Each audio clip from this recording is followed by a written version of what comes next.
6 laps to go here in the Daytona 200. Not even 4 or 5 bike lengths between them. Pash fully in the draft as they are on the banking in NASCAR 3 and 4. Pash drops down just a little bit of fresh air in that air intake. And now he's right on the back wheel as they run here up into the tri-oval. He's going to have a sniff on the outside. Can he get that outside draft as they cross start finish into turn number 1? It looks like he's going to hold back just a little bit here this time by. Oh, and Pash goes around the outside, I do believe. On the inside, there was some traffic. I don't know who did the outside line, but I think it was Brendan Pash. Went around the traffic and the leader, I do believe. Nope, Pash still in second. There's Kelly. Kelly's carving up, trying to carve up a back marker here, but they're getting balked as they come through the horseshoe there, Richard. Oh, that was a wild move around the outside. I'll tell you what, down to the fast left-hander, about 3 bike lengths now. Here comes that 2 different braking area I was talking about. Sean Dillon Kelly likes to outside dive inside line and use an open arc to leave the corner. Pash matches it perfectly. Still just a couple of bike lengths separating them. Coming back to the left-hander, they'll duck under some traffic as they go hard left and onto the west banking. Working lap 52 here onto the banking. Once again, we are counting it down to these final laps. Not much time left, but time enough to catch a breath, plot your strategy, and then just hope you can execute it correctly. So there is Brendan Pash going to school once again on the back of Kelly on the 40 machine, coming through some traffic into the chicane. Into the chicane. Pash just camped out there watching and waiting now. He has showed Kelly his bike. What will Kelly do? How will Kelly react after Pash has caught him? He knows he's there now, and Pash is just like camped out, just sitting there waiting and watching. Will he make a move or will he sit and wait as they work their way off? Looks like he's just going to sit there and plan a move back here to the start-finish line as they hit the stripe. Yes, that's exactly what he's doing, just trying to time his move perfectly here with, less than 5 to go. 5 to go right now with these two out in front. They have a substantial lead over Michael Barnes in third position, waiting for Barney to cross start finish and get to that full gap, but it's quite a distance here. The focus, though, is on our lead pair here. Sean Dillon Kelly on the 40, Brandon Pash on the 96, as they continue to attack and work their way through traffic. Less than 5 laps to go. This has been a beautiful race, Richard, exactly what we were hoping for. Well, I tell you, they have rung the bell for Sean Dillon Kelly, and he's going back to the whip. He is matching lap times with Brandon Pash as they work out of the turn 6 area and head up onto the banking. Is still just about 5 or 6 bike lengths, but that's close enough for Pash to use the draft anytime he wants to. But I think he is holding that in his back pocket here for about 4.5 laps from now, if you know exactly what I mean, Eric. I think he's sitting and waiting. Sean Dillon Kelly, of course, has a lot of racecraft. It's going to be interesting to see. Oh, Pash ain't going to wait. He goes blowing by, I do believe. I don't know if that was lap traffic or what. Yep, that was a lapper there, Richard, as it okay. goes by. But look at the back end of Pash's bike stepping out as he's on the brakes now, really starting to push that machine. I think he's not going to wait too much longer. At least he wants a practice run at Kelly here before the final dress get a dress rehearsal before the final event here.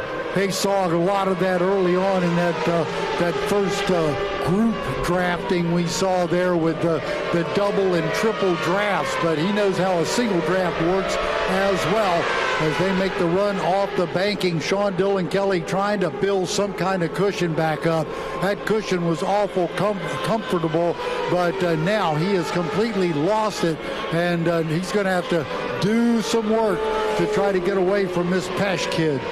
Great job by the lap traffic at getting absolutely out of the way of that battle going to turn 1. That could have got a little bit ugly, but they went way wide and let the lead 2 just keep doing what they're doing. Did you see that? Sean Dillon Kelly with a big slide out of turn 3. And Pash is on him. Oh, boy. Here we go. Sean Dillon Kelly grabbing a big fistful of throttle. He was able to body English it back up on its wheels and save it. But Pash is there, knocking on the door. They go to the left-hander, just about 4 bike lengths, perfect drafting distances. Pash has really got the worry mode on Kelly, and he is right there. Kelly is going to be shaken if he's not already, because he knows that Pesh has some motor in that draft to play with here at the end of this event. But for right now, Pesh just kind of saying, here I am, baby. Watch me. I'm right on your back tire. They work the back straight away with more traffic.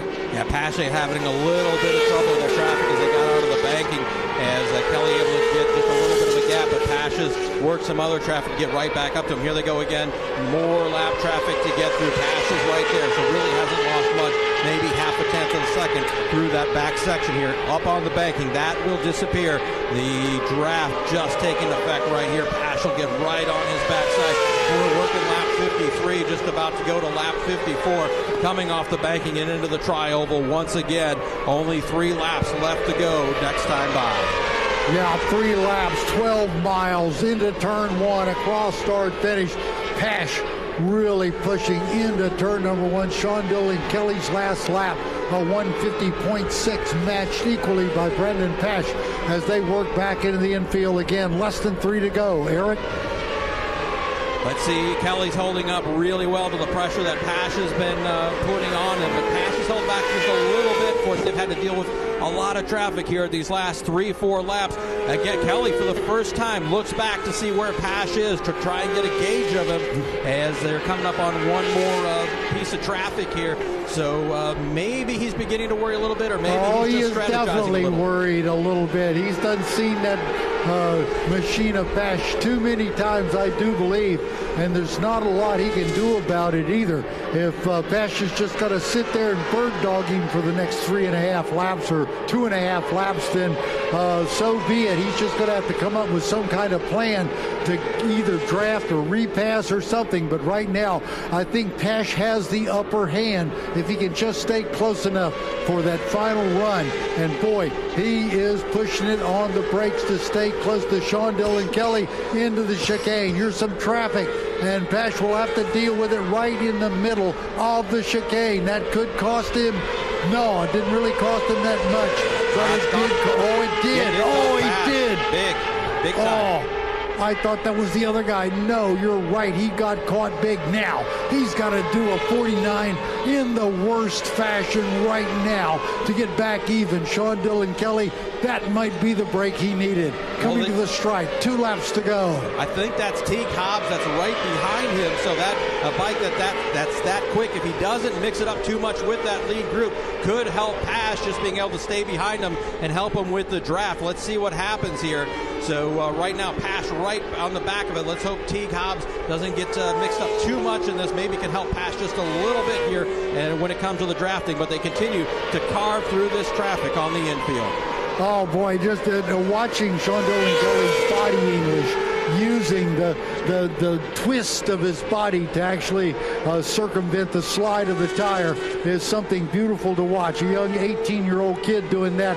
I wasn't even on a motorcycle at 18 years old, but this kid's already professional grade here and ready to graduate to Europe or something. If he could just win this 200 and then carry that into this 2021 season, it's going to be quite exciting. But Brandon Pash trying to spoil the party as he charges up on the banking, and he has worked his way back up. He's made the distance back up that time by.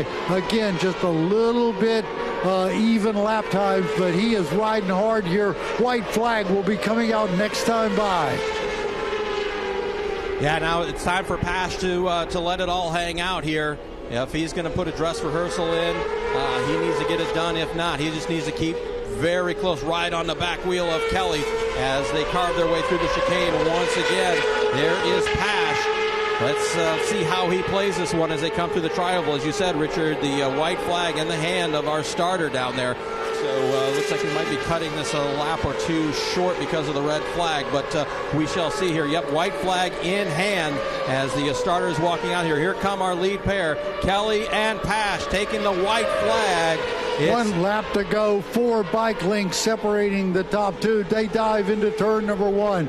Pash cuts it down to about 2 bike lengths. He lets it spring wide just a little bit. Now Purdon's on the fuel of the machine and drives it up the infield little chute. He is right there. There'll be some traffic in the West Horseshoe, but Pash kept out a bike length back. He'll square the corner just a little bit and get a pretty good drive off the corner, but Kelly does an even better job. Now we'd like to remind everyone we'll make history today as Julie Jinsom will be handling the checkered flag. First female ever flagman to flag the Daytona 200. That's coming up in less than half a lap. Over in the West Horseshoe, they're just 2.5, 3 bike lengths apart. Kelly trying to stretch it out. More traffic going to the wall in turn 6. Let's see how they deal with this last little bit of traffic here coming out of the turn 6 and onto the banking for the final time. It is Pash lining up Kelly as they come up onto the banking. We'll get really close. They'll use this traffic as a little bit of a draft here. Who's going to use it better here? They won't have to worry about getting held up, at least at this point. Taking a gander onto the backstretch. Traffic shouldn't be too much of a... Well, they are going to come up into traffic here as they approach the chicane. So let's see how this factors in. Kelly, Pash into the chicane for the final time. Kelly continues to lead through here. How good of a drive could Pash get out? They both pick up the front wheels, try to straighten it out as much as possible. Kelly out in the lead. Here comes Pash, tucked in, high up on the wall, trying to drive it as hard as he can, get onto the back wheel of Kelly. Here they come, diving down out of NASCAR 3 and 4 into the tri-oval. It's going to be side by side as they approach the finish line. Here it comes, it's Pash. Pash comes by now, here comes Kelly in. Pash taking the win by half a bike length over Sean Dillon Kelly. Brandon Pash is the winner of the 2021 Daytona 200. And wow, what a ride by Pash. Kelly just comes up a little bit short.